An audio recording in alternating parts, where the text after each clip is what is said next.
Welcome to another episode of Listen, Learn, and Love, hosted by Richard Osler.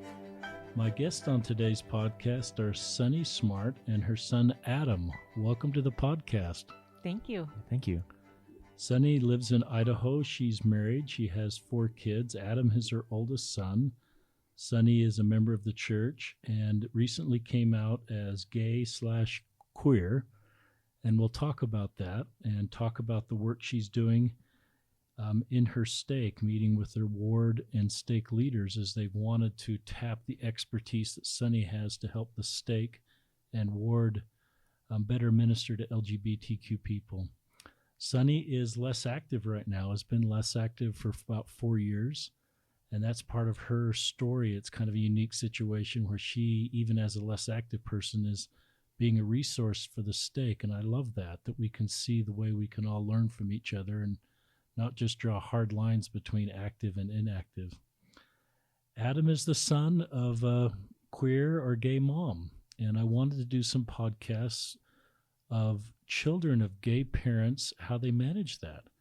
And that's obviously something that you didn't have a pre-quorum lesson for, Adam. Not exactly, no. Or a teacher's quorum lesson.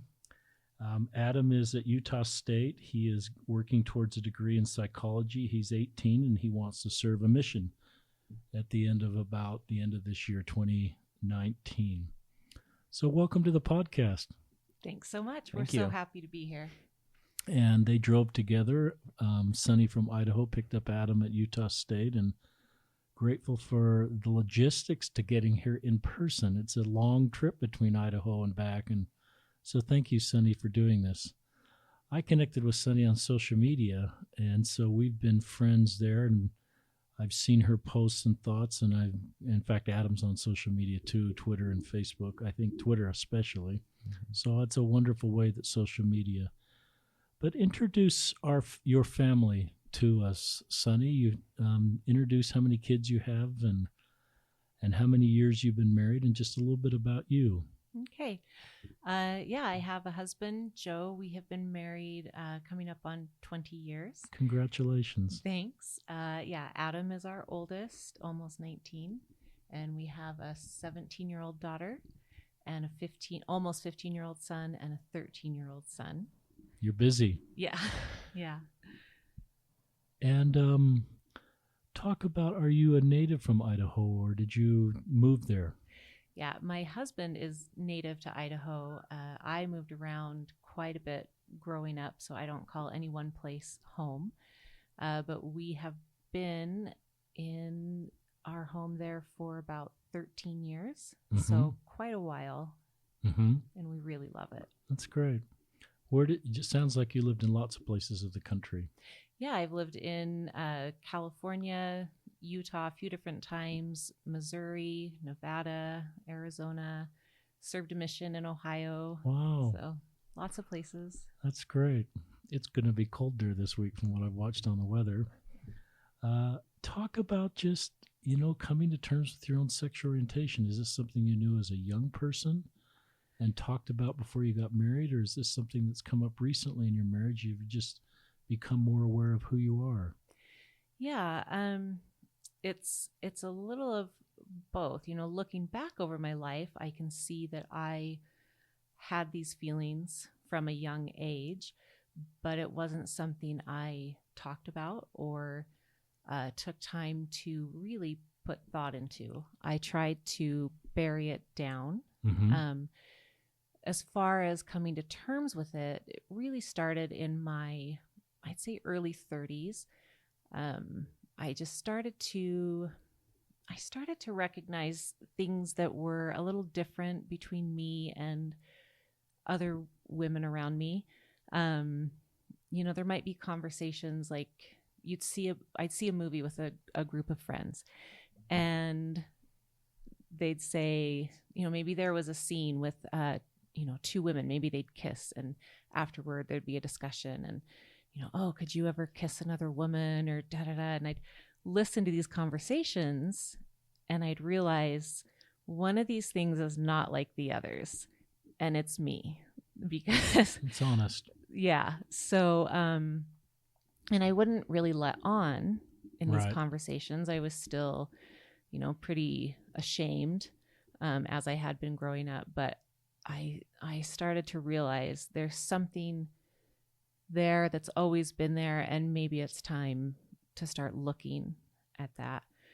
And so throughout my 30s, I started to kind of let my own guard down as far as thinking about it. I had my best friend since I was 16 had come out as gay when we were in our early 20s. Mm-hmm. And I realized, I didn't think her life was wrong. I didn't think less of her. And if I didn't think less of her, I wouldn't need to think less of myself, if this were true. And I started to share, my thoughts with Joe. And he was always really It takes accepting. a lot of courage, I'll bet, to open up to your husband. Maybe, yes. Yes, but if you knew Joe, he's just such an open and warm person. And we've always had just a good friendship, always. And so, for me to come and say, I think I might be somewhat attracted to women, it really didn't faze him. He just like, oh, okay. Good job, Joe. But as the years went on and I became more and more comfortable with myself and what I was actually feeling, then it was like, okay, I think I am like for sure bi. Mm-hmm. And he was like, okay, like, does this change anything? And I was like, I don't think so. I'm like, okay.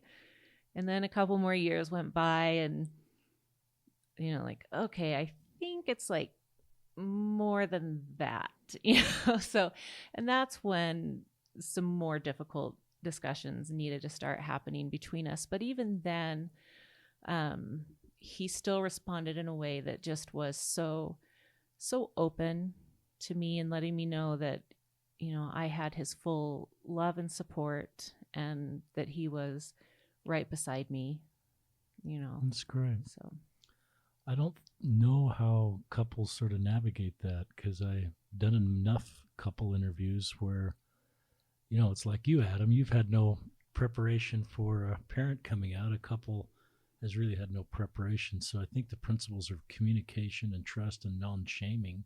Sounds like Joe didn't shame you. He didn't make you feel bad. He just was willing to listen, even though if he didn't completely understand or know what it meant.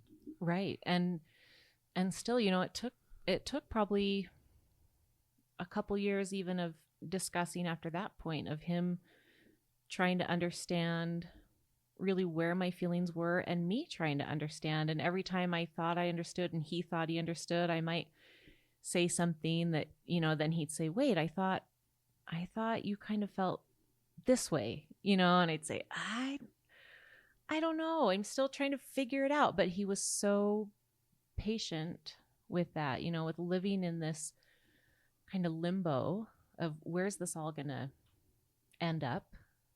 How do you identify? I thought you were bi. Now you're not bi. What are you? But he has just allowed me space to work that out for myself, and not demanded an answer, not demanded, I need to know what this all looks like in the end. And do you feel like you're at a stable stage, or do you feel like it's still more chapters to be written? You're not quite sure how this will all work out. As far as my sexual identity? Well, as far as your relationship with your husband, ability to stay in the marriage. Yeah, as far as our marriage,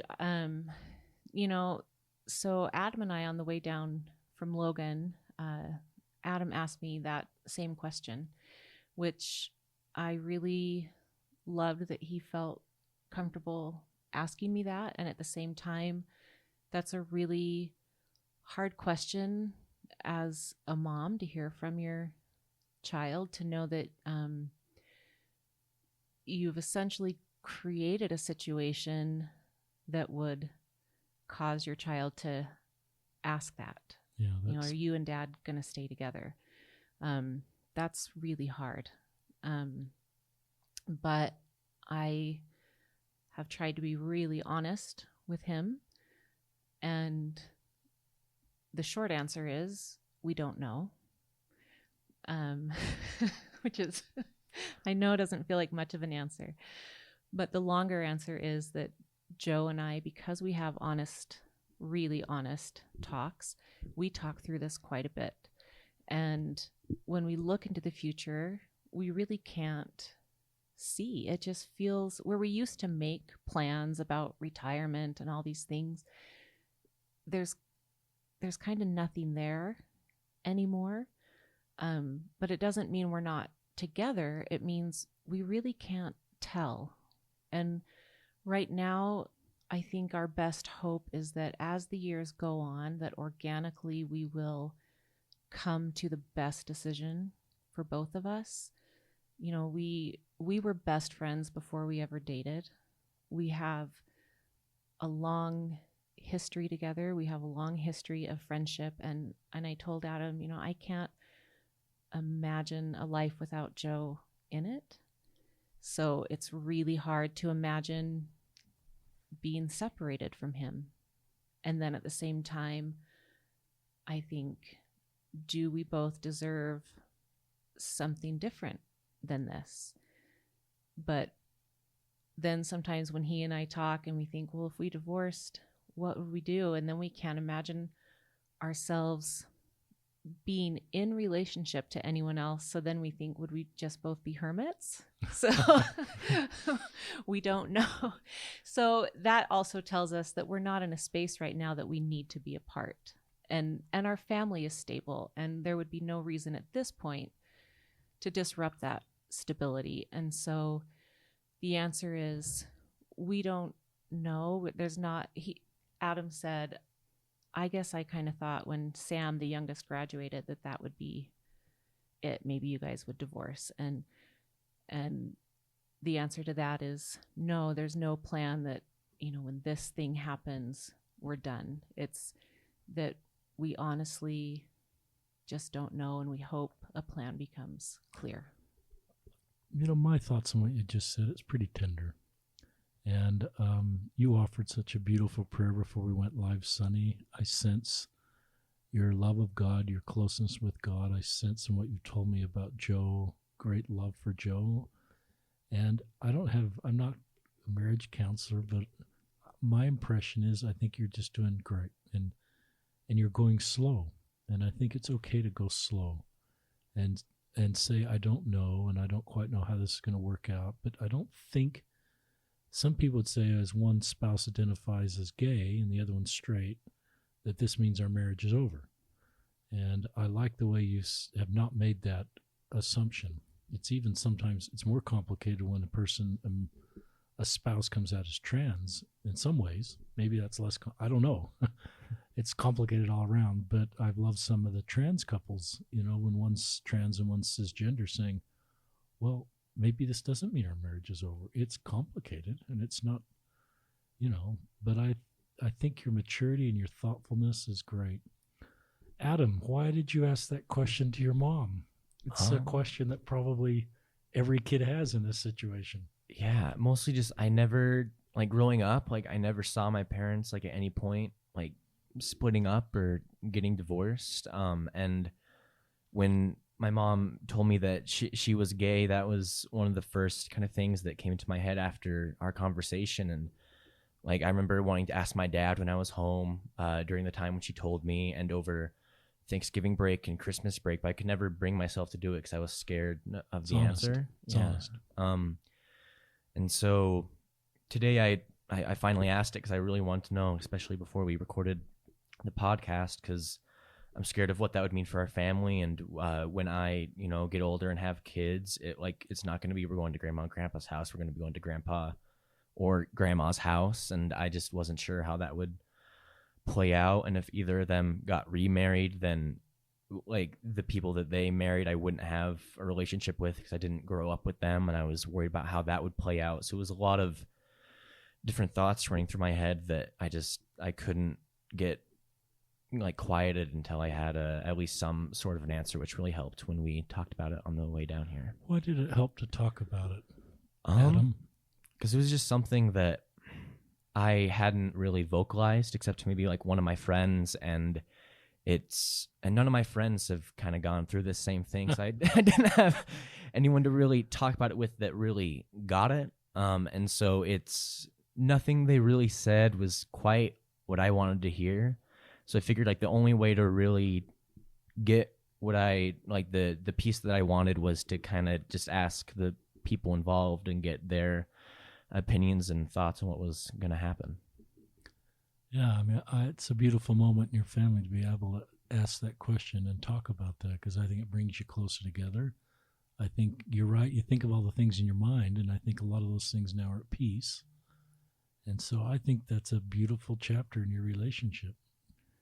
Yeah, I mean, I would hope that going forward, because that door has been opened, that Adam would feel, comfortable asking that type of question again, or other questions, knowing that, we can talk about these things. Sometimes it's really hard to take that first step into a conversation that feels tricky or scary, much like coming out to someone, or, there are conversations that to initiate them feel so scary when you're standing on the precipice of it. But once you take the step, then it feels like the next time maybe it's a little easier. You've done it now and you think, okay, we can do this. We can talk about these things and we can understand each other and come to a place where we can feel good about these things. Talk about the decision to tell Adam that you are gay. Yeah, because you and Joe were talking about this, and at some point you felt, I assume it's kind of a joint decision, or definitely. You're both on the same page. Let's tell the kids, or let's at least start with Adam. And yeah, so I had wanted to just be open about this part of myself for at least a year, maybe more. I just had felt this sense that I was essentially suffocating if I wasn't able to just say it, just have it be there. Sometimes there's this idea that when people come out, it's like they want it to be the biggest thing in the room. And I felt like, no, I just want it to be able to be in the room, just Wow. like everything else is in the room, just like your sexuality is in the room, or your marriage is in the room, or, I just want it to be there. Just like when we have a conversation and, LGBTQ issues would come up, and I'm always talking about other people, those people, defending those people. And it felt so false and it felt so odd. And I just couldn't other myself and other LGBTQ people, because I'm one of them. So it's really honest. It was very hard, but my only obstacle to coming out was my children. And it was because, one, I didn't want to scare them. And it was this issue of, if I come out, I assume they're going to think, are you telling us because our whole world is changing? Because you and Dad are divorcing, everything's turning upside down. And the other problem I saw was that once other people started finding out, would my kids suffer socially? We live in a really conservative area, high LDS population.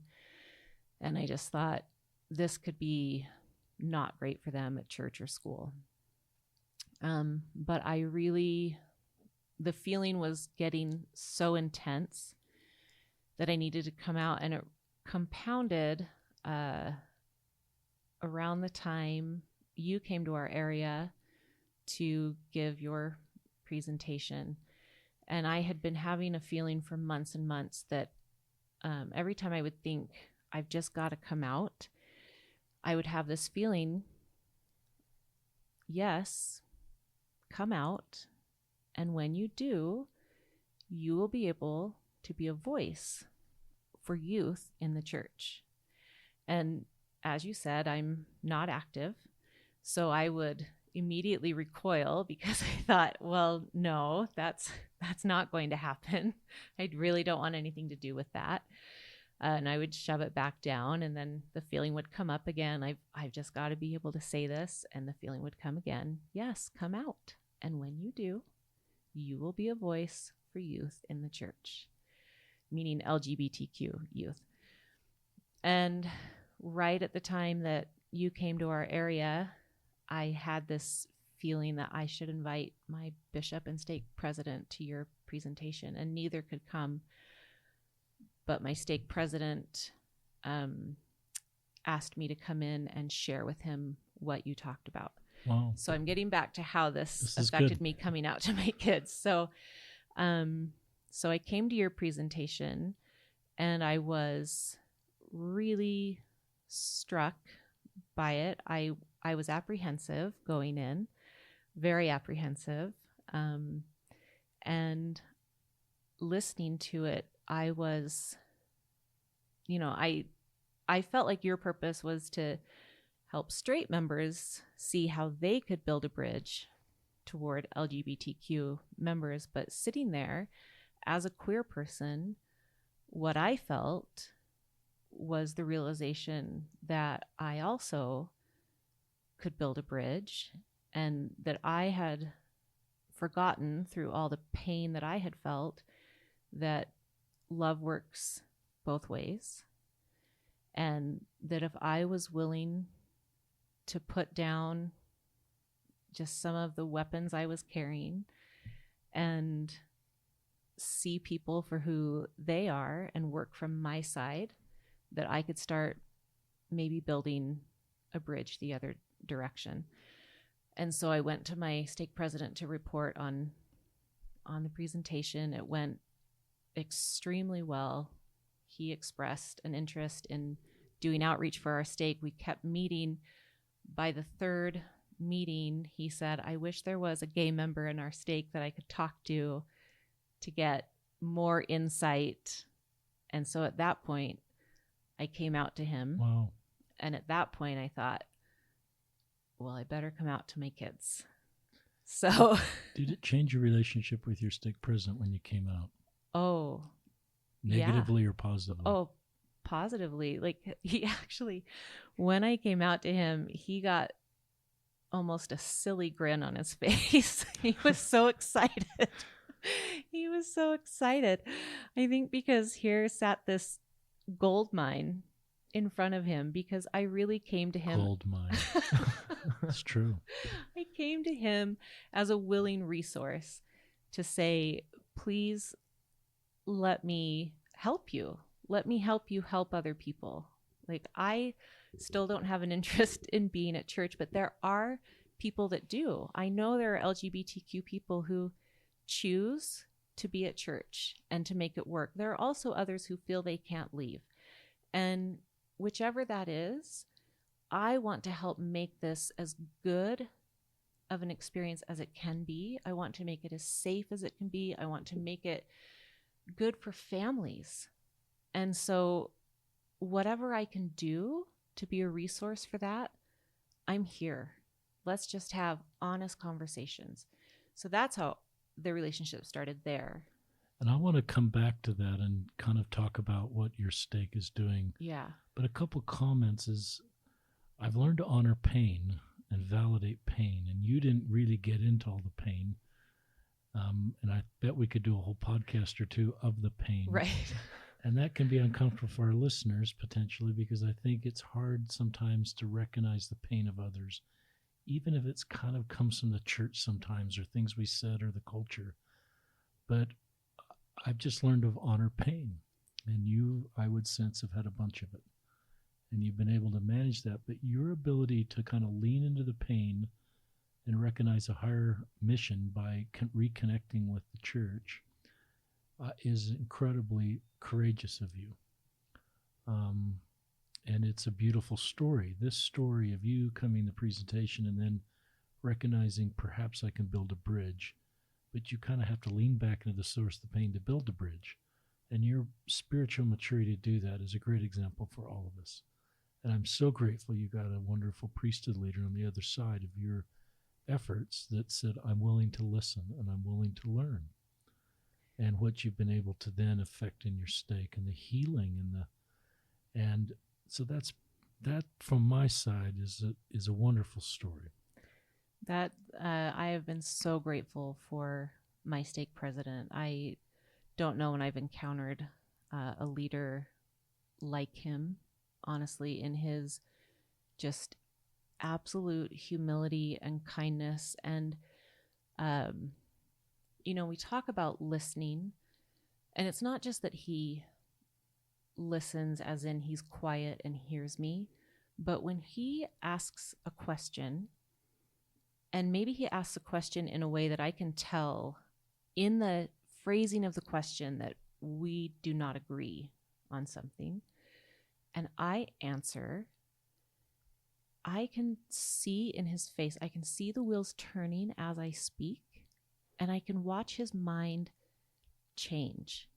And I get done speaking and he'll say, "Oh, okay, yes, that makes sense.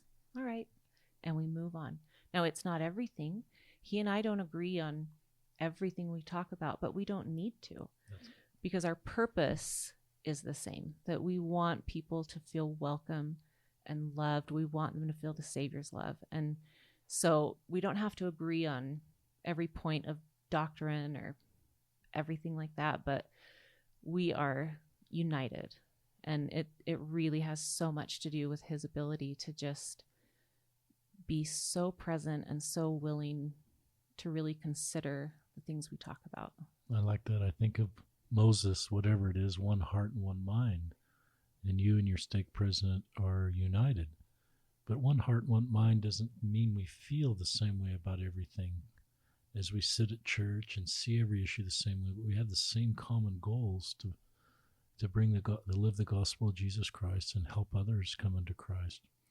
So talk about then, this is a wonderful story leading up to coming out to Adam. Yeah, so Adam came home in October for just a weekend. Yeah, it was like a fall break. Yeah. And so I invited him into my room, and I'd say it was like sloppy the way I came. Like, it was pretty anticlimactic. Funny. There's no great way. I mean, if someone out there knows a great way to come out, please email me and tell me, because I feel like if you lead up to it too much, everyone thinks you have cancer or there's a job loss or you're getting divorced. Like, just tell me, what is it? And so if you don't lead up to it, then you've just got to drop the bomb. I mean, either way, it's just, there's no great way. So I don't remember. Do you? I remember I had been in the bathroom, and my dad came and knocked on the door and said, "Mom wants to talk to you when you're done in here." And so I got out and I walked into your room, and I remember thinking like almost every time, like throughout my childhood, like I got called in, it was either I'm in trouble or mom and dad are getting divorced. Like those were the two things my mind went to for some reason. And I was like, I'm not in trouble, so mom and dad, like, this is it. So I got in there, and our dog Scout was on the bed, and I was kind of playing with her, and she was laying down, and I was standing on the end of the bed, and she just kind of said something I've been thinking about a lot. I just like wanted to let you know that I'm gay, I'm lesbian, and I guess I don't remember. She said like I don't want this to affect like your mission or your like status in the church. So I don't want you to feel like you need to quit going or not serve a mission to support me. Like, I'll love and support you no matter what you do. And she talked about how she wanted to come out, but was afraid of how it would affect us as kids, and like our kind of social lives and church lives, and that she wanted to be a voice for other LGBTQ people in the church. And I told her that I loved her in any way that she would be happy, and whatever she wanted to do, I would support her in that. It's a pretty good interaction. What were your biggest fears as you left that bedroom or during that conversation? I don't remember feeling a lot of fear. Good. During the conversation. It felt a little bit surreal, but not quite surreal. It was just a really weird kind of conversation to have in the moment. I remember maybe a couple hours after leaving, like then the questions kind of started to come into my mind of what's going to happen to the family. Like, does this mean like mom and dad are going to get a divorce? If so, when does that happen? Like after the kids are out? Are they going to stay together? Like, are they going to be happy doing that? Are they not going to be happy? And like for a couple months, like all those questions just ran through my head until I finally kind of just got the courage to ask them, which really helped quiet it down and make me feel a lot better. What was the best thing that Adam did for you, Sonny? And maybe it wasn't verbal. Well, You've got this conversation you've been contemplating having for a long time. Adam has no idea it's coming, so you've been preparing for a long time, and the person you're coming out to obviously has never thought of such a thing. right. So what did Adam do that was helpful for you? I remember like he was emotional. He teared up, and I remember him saying, like, Mom, I love you and I want you to be happy. And that to me is what has stuck with me, that he had, I think, the maturity and the presence of mind in that moment to think of, I guess, me and my happiness, when this is something that, yes, has the potential to really disrupt his life, and that he said such a tender and kind thing to me. That has stuck with me ever since, that he would express that, yes, he just loves me no matter what, and he just wants me to be happy. And I felt it from him. I knew that he meant it. Adam is such a tender and kind person, and I've seen that, in his relationship to his friends growing up, that this is how he feels about people. And so I knew that it was sincere. This is a home run moment in the Smart family. Sometimes the home run moments come in the time when it could be the most difficult. And this is still complicated. And you left with a lot of questions, but I love the communication that happened. So how do you handle, some kids of gay parents are embarrassed their parents are gay, and they're ashamed of that, or they don't quite know what to tell their friends. Do you feel any of that, and how do you manage that?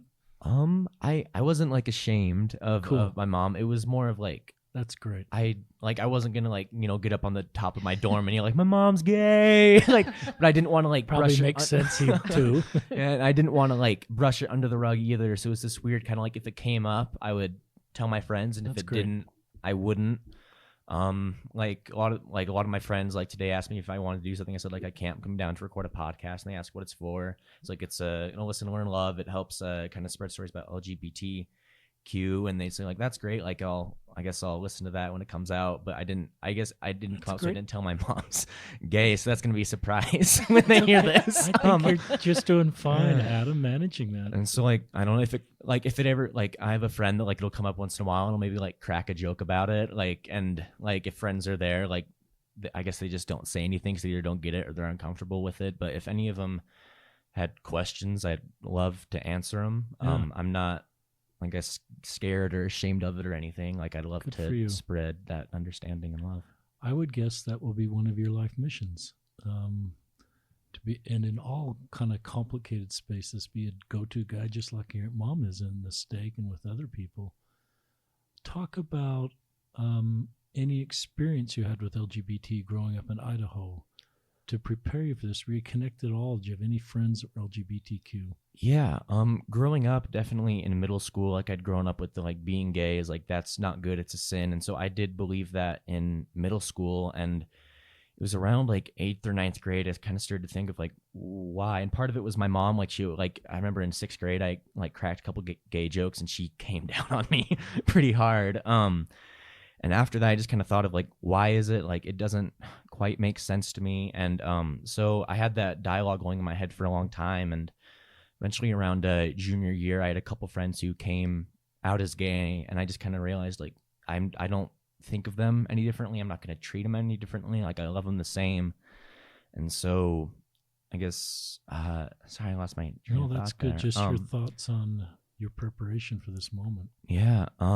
Yeah, I had a bunch of friends, more than I thought, I guess, came out during high school, and having them come out to me, whether in person or one of them did it over social media, but just knowing that I was around them, and that I didn't have to act differently around them, that we still had the same relationship, helped me with my mom, that neither of us had to change who we were, because I guess I'd grown up with her being gay, and now that that was out, it didn't change our relationship at all, because she was still the same person that I knew and loved. What you just said was pretty powerful at the end. We've always loved each other, and her coming out at gay didn't change anything, because I loved her for who she is, and this doesn't change anything. And that's beautiful, and I love your interaction with your high school friends, and your age group just in a different spot than I was at your age. Talk about how you think you'll be a better missionary because you have a gay mom. Excuse me. Because I think if I could interview after your mission, and we could do a podcast in 2.5 years after you've served that mission, I think you'll have unique experiences in your mission because your mom's gay. And you may not tell everybody your mom's gay, but the principles you're learning from your mom and your family dynamic and loving people that perhaps we other will help you be a better missionary. So I'm answering the question for you a little bit, but what are your thoughts on that, Adam? I guess it'll help me be a bit more open-minded and more knowledgeable about the subject. So if people have questions, I feel like I'll be better able to answer them and make sure that they can come to an understanding, and then let them know that they can think about it themselves as well. Like it's a really difficult question in the church, and they can talk to others and read and pray and fast and do whatever they can to find the answer that helps them. But I feel like I'd be able to just be kind of a supporting arm there, being like, I've been there. Like, it's rough, but like, I know you can do it. It's okay. You're just in a rough spot, but we can get through this. I wonder if my son, whose picture is over there, had a companion come out to him. He called him Pillow Talk at night. And my son was in a good enough spot that didn't faze him at all. I couldn't have done that on my mission. We just didn't have any understanding. So I wonder if you'll have companions that'll open up to you. They just sense, like your high school friends, that you can handle complicated subjects and you're safe to talk to. I would guess that's one of your Christ-like attributes. Yeah, if I do, like, I'd hope that they'd feel comfortable enough to do that, because that could be a pretty tough position when you're gay and serving a mission, and you might have to preach stuff that feels contrary to what you feel inside. And so I'd hope that they'd feel comfortable enough talking to me that I could help them through that, because I wouldn't want to see them deal with that alone, or just feel that pain and keep it bottled up inside. Yeah, no, I've become aware of about 4 or 5 LGBTQ people have joined the church recently, and I think if we can have a pot more, I still invite everybody to live the law of chastity and the teachings of our church. So those LGBTQ people who have walked in the church have agreed to do that. I don't want any of our listeners to think we're writing new rules or creating new doctrine. And you will, teach the doctrine of the church in your mission. But I found if we have a positive message about LGBTQ people, and we feel like we need them to become the complete body of Christ that Peter talks about in Corinthians 12, then they see the need for LGBTQ people in our congregations, just like Sonny's doing in your stake, to help us become the body of Christ wants us to be. So it'll be interesting to see if you actually end up teaching LGBTQ people. And if your mom writes to your investigators, I'm really thinking outside the box now, which I think is legal. Writing emails to investigators, I don't know if you'll have some impact on some of Adam's investigators. I'm going to call him Elder Smart now. I don't know. It won't be something that comes up every day in your mission, but it might come up every now and then. Yeah. Something I have really admired about Adam is that he puts a lot of thought into things, and he studies on his own. And, in high school, going to seminary, this topic would come up. It was pretty hot button when he was, especially in the younger years of seminary. And he was never afraid to speak up, especially for things he knew were true, like in accordance with even church teachings. Maybe, a lesson would get off into just a lot of opinion. Mm-hmm. opinion that maybe was favorable in the area we live in, but not really in keeping with what the church is teaching. Or and Adam was never afraid to just raise his hand and say, that's not okay, or that's not right. And that's not easy to do in high school, especially when you're maybe the only one. When, this is when the gay marriage debate was still raging in front of the Supreme Court. And so I've just admired that about him, because he also knew what he was talking about. He read a lot. He was online reading, articles from the church. And I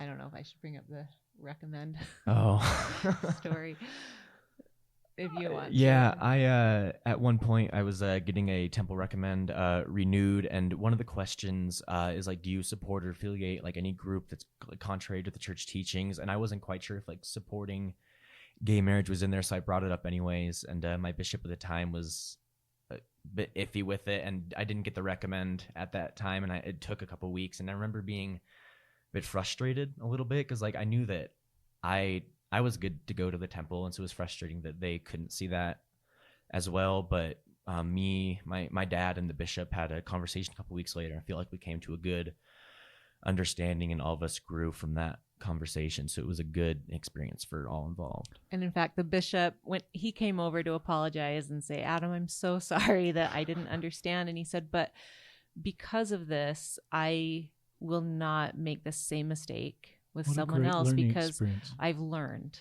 I now understand what the church actually teaches about holding your own opinions and all these things. And I'm thankful that you were willing to work this through with me, and that you stood your ground. And I do admire you for having these strong convictions that you do, and that you stand up for the things you believe in, which I thought was really great for that bishop to, again, like honor the person that Adam is, even though he doesn't agree with some of the things that Adam believes. And I would think that those kind of character attributes, Adam, will help you on the mission. So I would guess that you have the courage to stand for truth, and the courage to stand for, and sometimes, I love your analogy, Sonny, sometimes we just culturally start, I think of one being that sexual orientation is a choice. The church does not teach that sexual orientation is a choice, and the church does not teach that a parent or a leader should expect someone to change their orientation. But that, I don't know what the poll would be in our church. A lot of members just aren't aware of that because of things they picked up in the past. So that may be one of the examples where we teach what the church teaches, but sometimes our members may not know that. But anyway, I think that this experience has matured you to the point where you have a confidence in being able to talk about what is right and what's true. And I think people will be drawn to that. And I think this experience in your family, it will help you to be a really good missionary. Yeah, I would hope so. I know that, at least for me, it was alienating when it did, like, not quite doctrine was being discussed in seminary, and it would, like, just kind of divulge. And I didn't like that feeling of alienation. And I knew that if I spoke up, that there was probably other people who had those same feelings. They would feel more comfortable sharing that, or at least holding those thoughts as well. And so I hope that when I go on my mission, and if I share that other people will feel more comfortable sharing, or just more comfortable with themselves and what they think and feel. That'd be my hope. Good. Talk about what you're doing in your stake. If I'm a local leader, wanting to do the right thing, I want to support the church and not get ahead of the brethren, but I do recognize I don't want to add to anybody's burden. I remember as a YSA bishop, I just felt I had priesthood responsibility for LGBTQ people, the two that were out in my ward, about two, and I felt I had responsibility for closeted LGBTQ people. And I felt I don't want to say or do anything that could add to their burden. And I recognized I could because I didn't know much about this space. So what are you, and I think a lot of leaders want to do the right thing. I think so too. They don't want to sort of make someone's path harder. Right. So talk about what you're doing in your stake. Yeah. So, I just posted on my Facebook, I actually linked to a presentation you did with Tom Christofferson. Mm-hmm. It was so lovely. And And that may have been the one in Phoenix. Yeah, it was in Mesa at the high school there. But I wrote about how, what I've been thinking about lately is, what am I trying to do? And I realized that for me, I am working toward a community outcome versus a religious outcome. And what I mean by that is that a religious outcome to me means, you and I, no matter what our feelings or opinions are, we don't make or change doctrine or policy. You and I do not decide if someone decides to stay in the church or if they keep certain commandments or not. And to me, those are kind of the religious outcomes. But what you and I do decide is what our community looks and feels like. We can decide by our actions, by our words, by the feelings in our heart, what our community consists of and how it feels to the people around us. And so what I am trying to do is affect a community outcome. So there are doctrines and policies that exist, and I'm not going to change those. And there are lots of people who don't want those changed, and we don't even have to talk about that. So in my mind, with the existing doctrine and policies, there's so much we can do to make our community a place. And I think this is so much of what you say in what you do in your presentation. There's just so much we can do to make our community a place where people feel loved and welcomed and wanted and worthy. And so that's my agenda, I guess, if I have an agenda. And the way that has moved forward has been kind of magic. It's just kind of happened. As I said, I started meeting with my stake president just because he wanted to know more. He wanted to reach out to members of our stake, and he wanted to know how he could let them know, these LGBTQ members, that he was there and willing to listen. Like, how do I let them know I want to meet with them? And I said, well, you have to talk about it. You have to get up and say things like LGBTQ. You have to use words like gay over the pulpit. And, I could see the look in his eye like, oh, okay. Is there a different way I could do this? But, we just visited and, I said, for a member who is gay to sit in a classroom, I said, most of us feel absolutely invisible. And more than that, we feel that we are supposed to be invisible. So while the church teaches that being gay is not a sin, there's still a feeling that it is shameful. Like, it's not a sin, but just don't talk about it, okay? Like, we just don't want to know about it, and then it's okay. But you can't have that both ways. So we need to be okay just knowing about it. Again, I just want it to be in the room. I don't need to bring it up in every lesson. I just want it to be in the room and that to be okay. And other members need that, and especially our youth need that. They need to maybe have it come up in a lesson and have a very honest conversation about these things and know where the church stands. And I think that was probably very uncomfortable at first for him to consider, like, what are the boundaries around all of this? Yeah. But we just talked more and more and more about, what does the church teach? What's on the church website? Where can we go with this? And the more we talked, and he actually started listening to your podcasts, and I think hearing personal stories. Yeah. That's what happened for me. Yeah, that's the thing. It does something. After a time, I kept saying, I want to be a resource to whomever I can help. The idea came that maybe I could be a resource to bishops. So he asked if I would meet with all of the bishops at one time and let them essentially just ask questions. And so What a great format, actually, just to ask questions. yeah. And I loved it. So he prepared them. He went to a meeting beforehand with them and kind of gauged where they were in their understanding and how often they were maybe already meeting with people who were LGBTQ, and found out, they were doing good work and they wanted to do good work.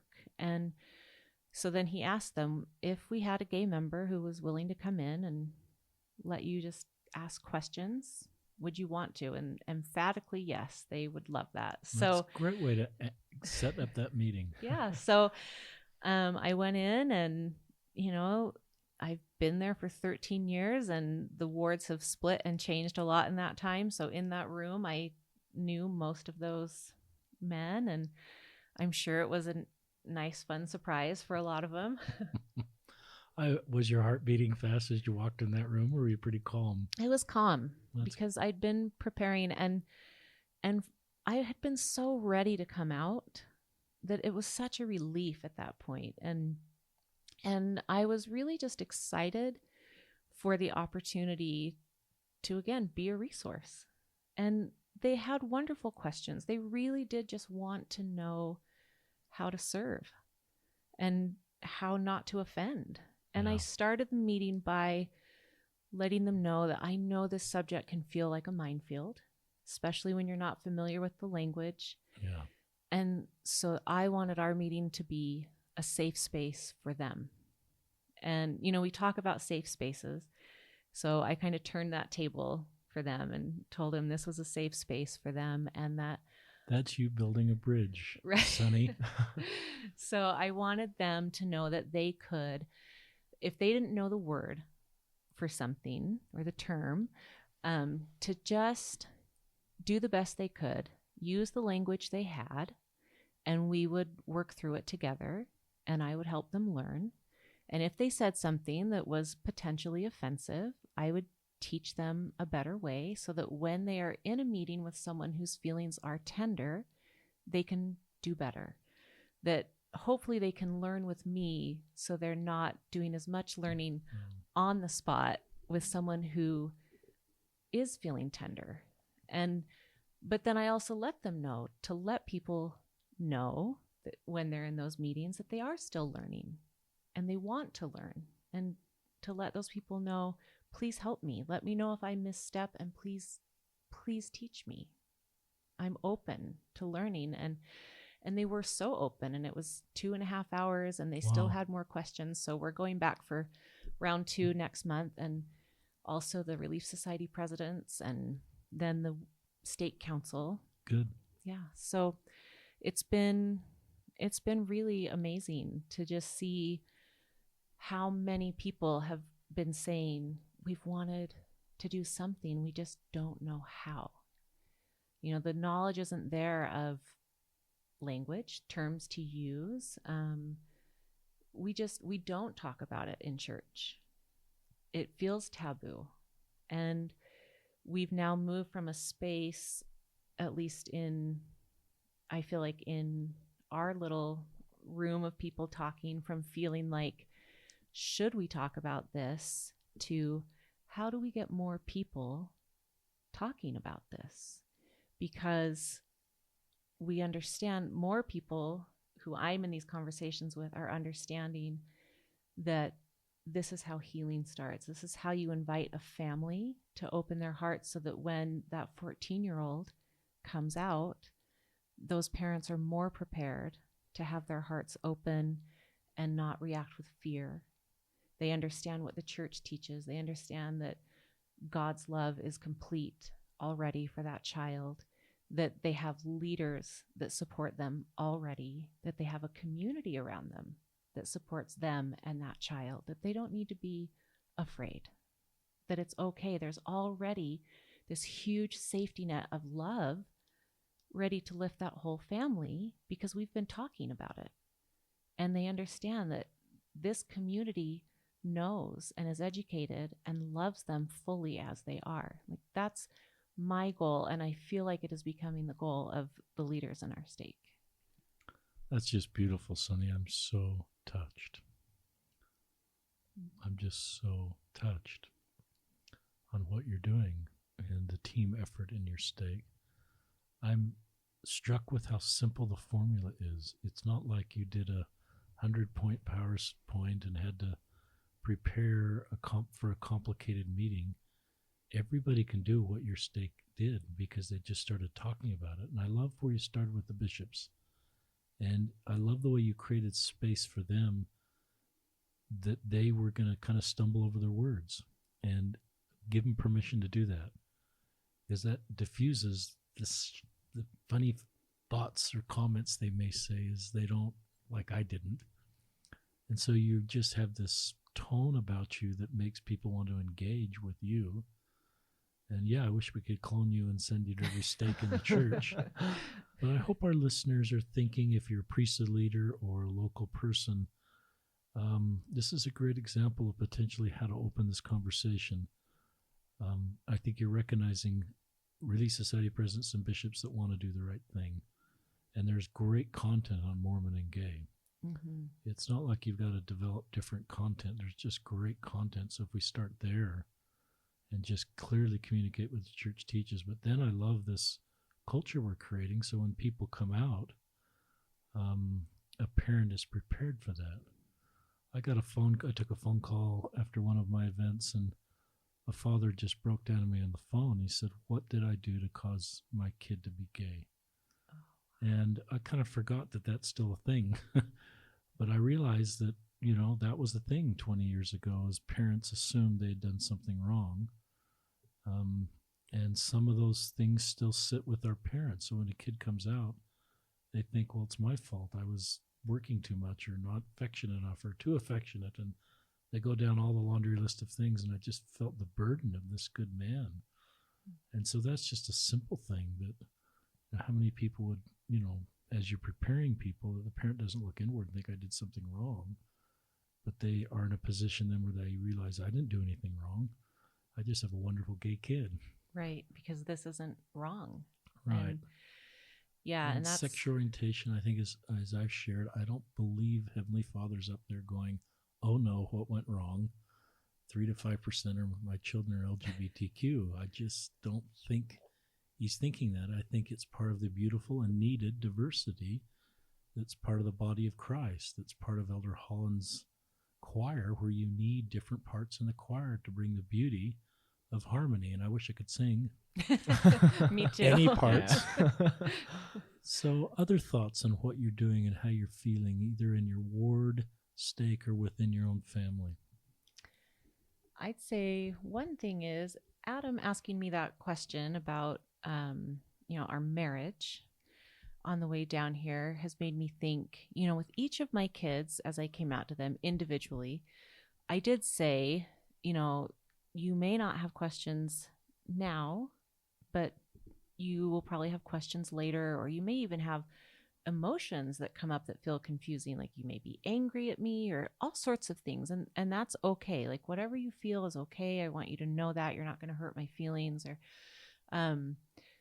and so I left that door. I felt like I left it open for them to come back, but I'm realizing that those questions did arise for Adam, but it wasn't easy for him to approach me, and so that's reminding me that I need to open up that dialogue again with all of my kids and keep that conversation going.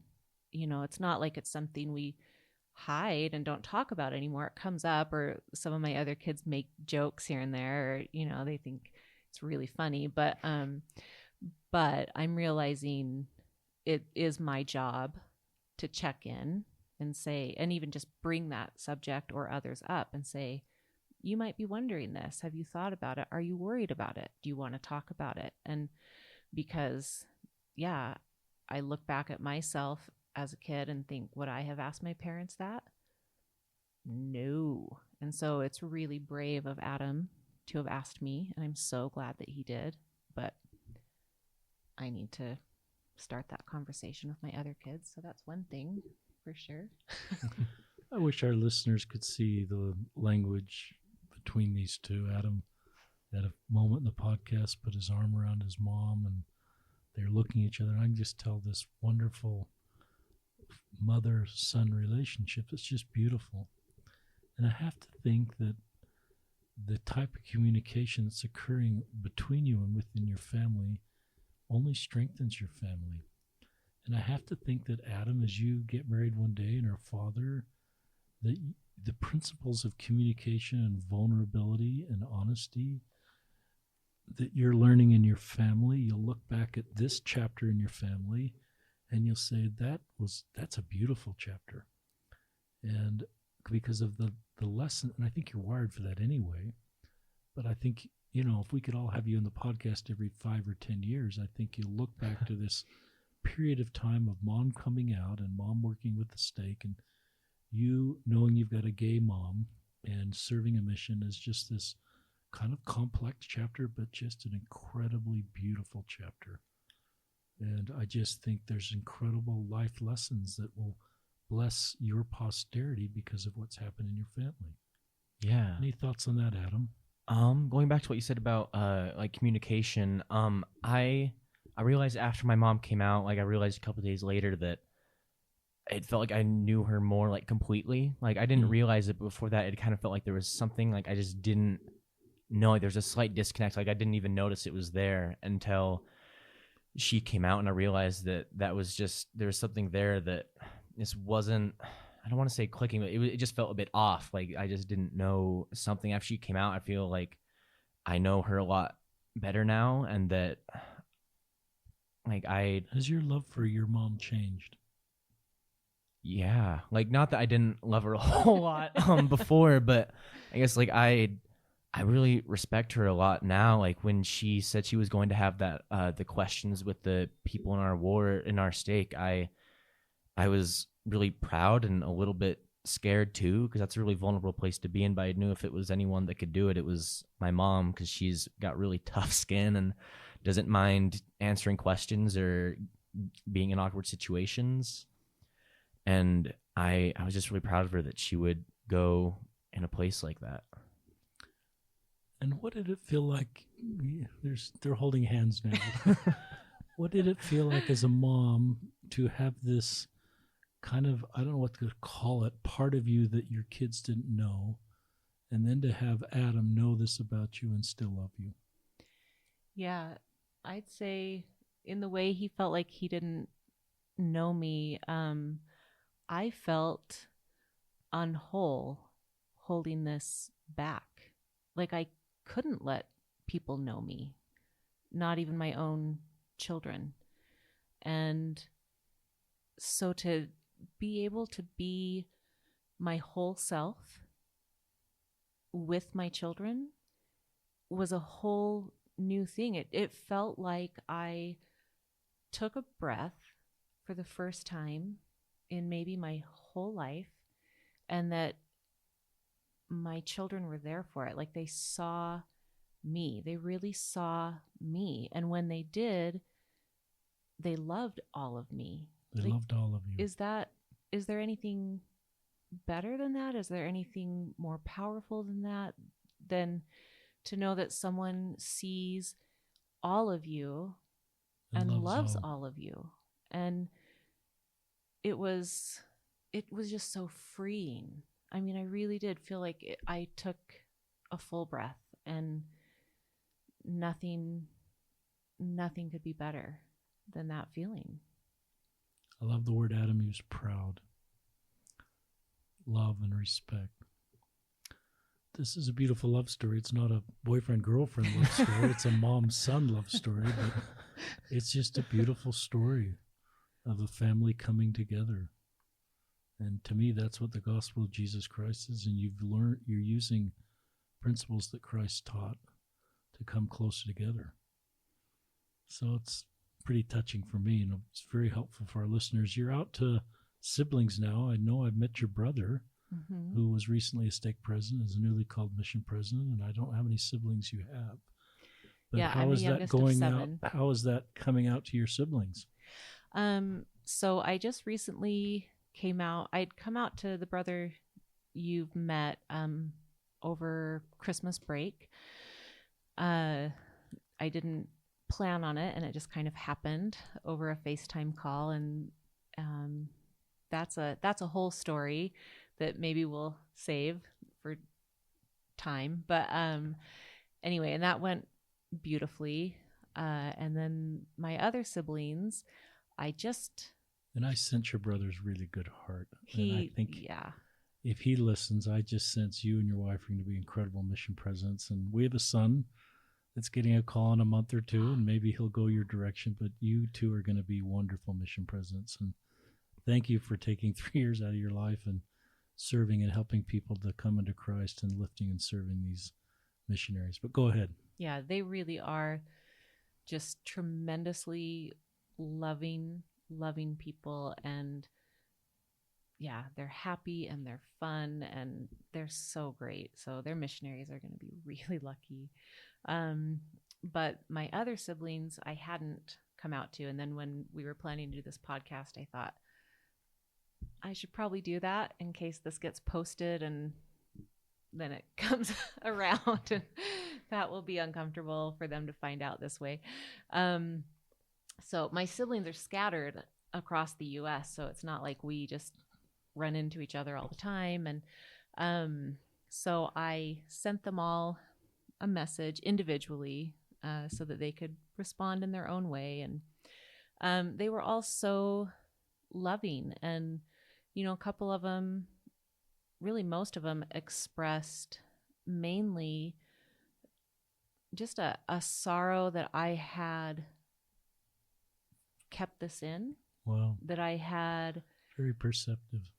Felt that I maybe couldn't share this, that I, you know, as a young person had just tried so hard to bury this. And then, you know, these years since my early 30s that I have been realizing this about myself, still in a sense keeping it in, because Joe was really the only one for so long that knew. You know, one sister said, I just am afraid you've been so lonely, and maybe you're lonely still. And, you know, that just breaks my heart. And so really they just responded with so much love and let me know that, of course, this changes nothing in our relationships. And, you know, so my siblings are really, really good people. So I love that they recognize that they recognize you've had a burden, and they realize they haven't been able to mourn, comfort, or help bear that burden. Mm-hmm. And I think that's very empathetic of your siblings. And yeah, that's very insightful and thoughtful. Sounds like Joe has done a really great job. What would you, if you're giving thoughts to this, I always say this backwards, the straight spouse, you know, if people want to do, and I realize could have Joe on the podcast to speak for himself, because he sounds, what's Joe done that's been helpful?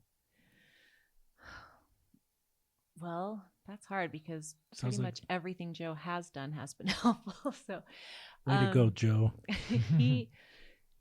he has listened, like really listened. He has really tried to allow me space to figure this out. He has not pressured me to know, you know, as I was trying to figure out, like, what is my sexual identity? There was no pressure to get to an end result. There's been no pressure to say, well, what do you want out of our marriage? What's going to happen? I need to know. This is my future too. You know, he's just been with me along this journey, and that is not easy. I mean, yes, it is messing with his future too. We had a whole future planned. And so, but he, you know, I have told him multiple times, it is extremely difficult for me not to feel an immense burden of guilt. Yeah. And even though logically I know I didn't choose this, I didn't even choose to go into a marriage this way, because I had really buried this so deep at the time. So I didn't choose to go into a mixed orientation marriage, but at the same time, I feel like, this is my fault. So I have now caused him to be in this relationship, and that's not a great solution. But if we're not together, it hurts both of us and it hurts our children. So that's not a great solution. There's no good answer to this. And when I think about those things, the common denominator is me, right? So it's really hard not to feel this horrible guilt for who I am and how it affects my family. But Joe never, ever, ever adds to that. And when I express that, like he wants to take it away, I've asked him to quit doing that. I just need you to listen when I express it. I know it's not logical, but I can see that he sees that I'm in pain and he doesn't want me to feel that way. He never tries to add to that sense of guilt of look what position you've put me in or our family. He just loves. He just understands that this is just how it is. And we've just got to figure this out together because our kids come first. The stability of our children and their happiness matters to us. Even if we were to split up later, the stability of our children would come first. How we navigated a future, our children would come first. And so we are unified that way. And I can't imagine a better person than Joe and the way he's been during this entire process. Thank you, Sonny. It's all I can say is thank you for being so honest with the difficulty of the situation and the good job that Joe's done. And you're hand in hand with your son Adam right now as you're just talking about complicated stuff. We're kind of at the end of the podcast. Adam, do you have any thoughts you'd like to share? And we'll let Sonny make some final thoughts. Yeah. We all need to wipe away our tears. And tears are good. Tears help heal us. They bring us together. It's a sign of being vulnerable and authentic. So tears are awesome. Yeah. Tears can be really painful, but in this case, I think they're very healing. Yeah.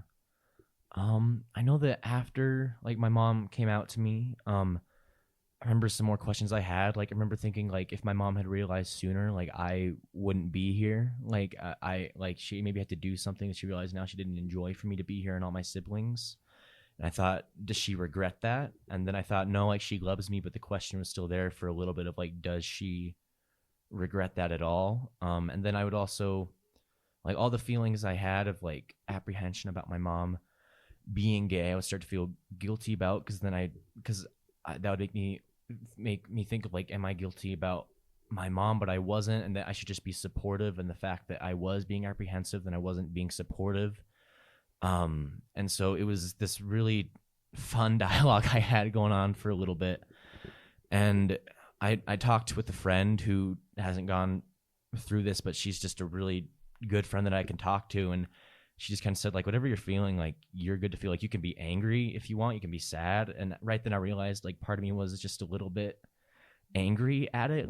I didn't want my life shaken up this much after I'd already left home. And she just let me know that my feelings were valid and that I was doing great. I was just sorting it out, and that was good. And I guess anyone else that's going through this, what advice would you have for other kids of gay parents?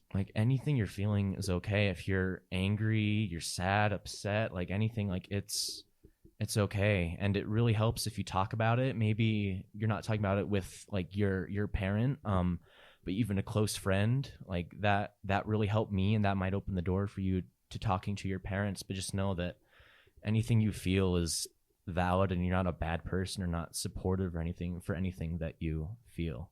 You just got to work through it. That's good. Any other closing comments, Adam? Those are great. I love my mom.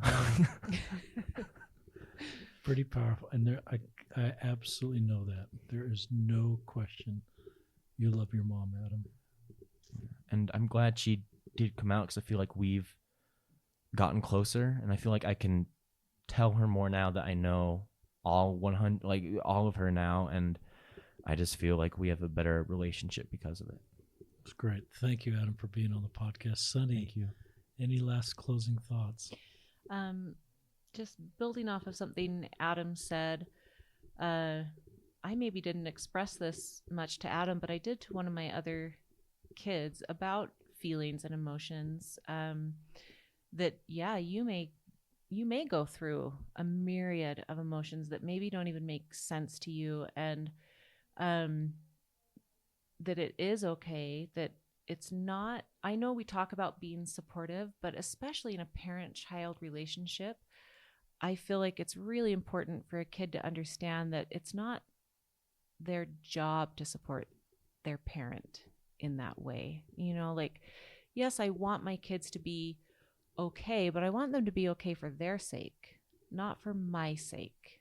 I don't need that as a parent. I don't need them to support me. I need to still caretake them.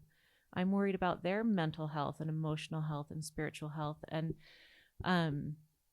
so I would just hope that parents and children listening would understand that too, that it's okay if there are times Adam doesn't feel supportive of me. That's not his job as my child to support me in that way. He's got to navigate this on his own. And I'm okay with that because I know that I threw his world into a bit of a spin. And I'm okay that he's got to take his own time to figure that out. And I'm okay with each of my kids doing that because they need space. And I would just hope kids understand that they can take time to figure out their emotions and talk to whoever is safe for them. And then my last thought, I think, would be I'm really grateful for the experiences I've had with my stake president and the other leaders as well, but especially my stake president, because through this, I have felt just an incredible, I guess what I would call a softening that has facilitated a healing in me. There's still pain with regards to the church for me, and there are days that I still feel angry. There are days that I think, what am I doing? Why am I doing this? Why am I being a part of an organization that I have these conflicting feelings with? But then I'll meet with my stake president and we start talking about what we're trying to do. And then I remember that it's not about an organization. It's about people, and it's about community, and it's about love, and it's about saving lives, really. And when I remember that, I feel my heart just literally soften again. And I am so grateful to be able to be doing what I'm doing in even just a small way. I'm so thankful for that nudge that said, you will be a voice, because I needed this to remind me that yes, my pain is valid, but I, in the midst of it, can still love.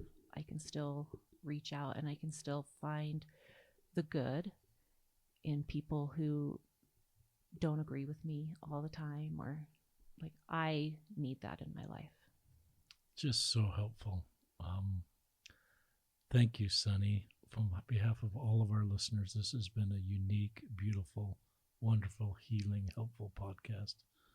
But it's because of you and your ability to be who you are and let people know who you are, and then build this bridge and softening of hearts.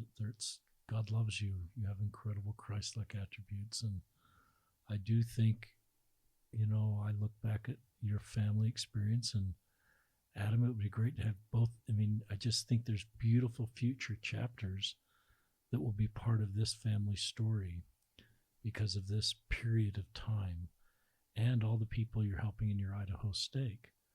All the families that better navigate this, all the bishops that understand a little bit better. So it's a beautiful story. Adam, you're going to be a really good missionary. Thank you. And I know serving mission is really hard. And we've had 3 sons do it, and our oldest son is named Adam. But you can do this, and you will help people come unto Christ, and God will be with you, and you have some unique gifts that I think missions sometimes bring out you gifts you may not even know you have, or gifts that you have that get further brought out as you get stretched. So you will be a wonderful missionary, and it'll be a blessing to your family. And thanks for having the courage, Adam, to come on this podcast and talk about this complicated subject. And Sonny and Adam, you are just awesome. So thank you all for joining us on another episode of Listen, Learn, and Love.